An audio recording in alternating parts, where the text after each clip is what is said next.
So starting in child's pose, and you would take this as your centering time to begin your practice.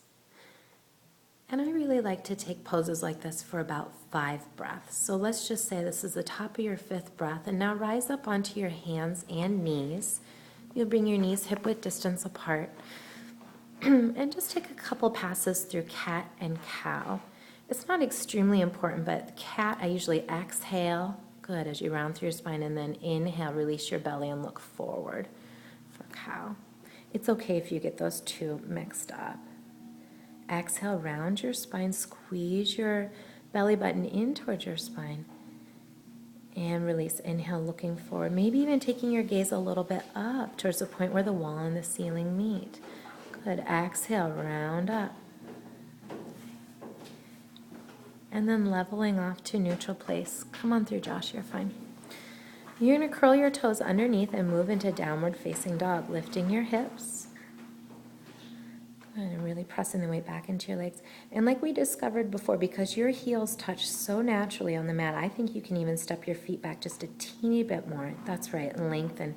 Really lift your tailbone up towards the sky and press the weight from your arms back into your hips.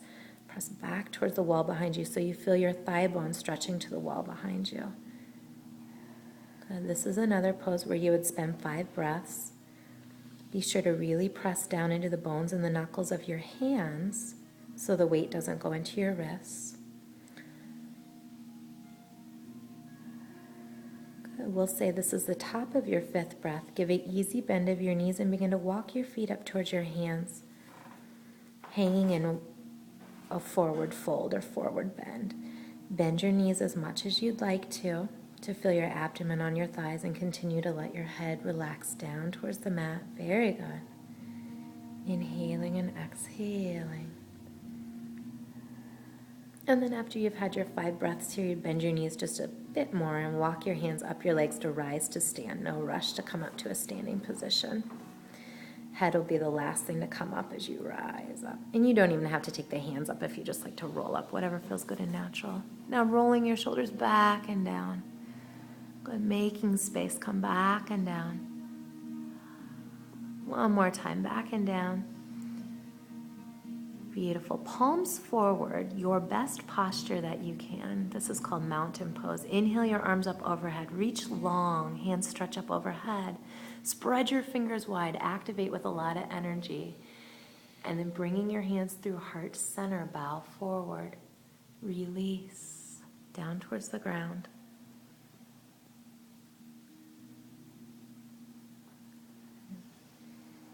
Inhale, hands to shins, come up for gazing pose. Lengthen your spine so your back is parallel with the ground. Good. Look a couple inches out in front of your yoga mat, and then exhale, bow forward, release. Your choice, you can either roll to stand or you can rise with a flat back and sweep your arms out, around and up high. Stand up tall. Your way.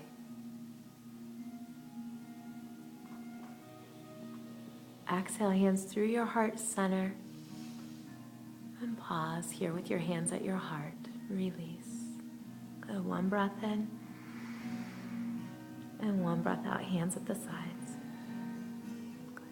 We're going to do that pyramid pose that we did before using the blocks. So if you want to step your left foot back and your right foot forward, so your feet are hip-width distance apart, and you can have the blocks down either side of your foot. We said if you're doing this at home, you wouldn't even need the blocks. You could just use your shin.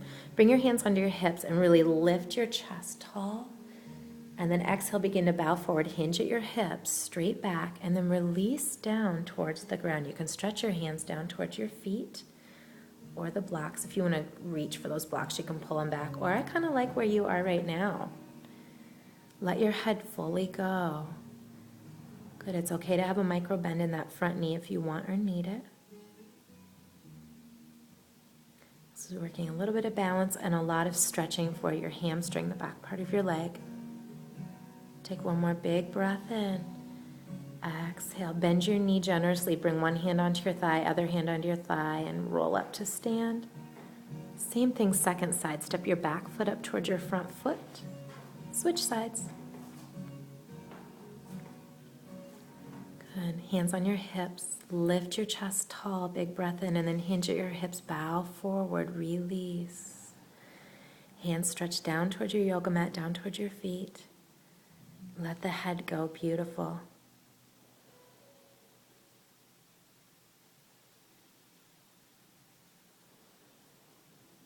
And then when you were at the top of your fifth breath, then you would just bend your knee, one hand to the thigh, the other hand to the thigh, and roll up to stand or rise up to stand. Step your back foot up towards your front foot, and then just shake your body out lightly. Wonderful.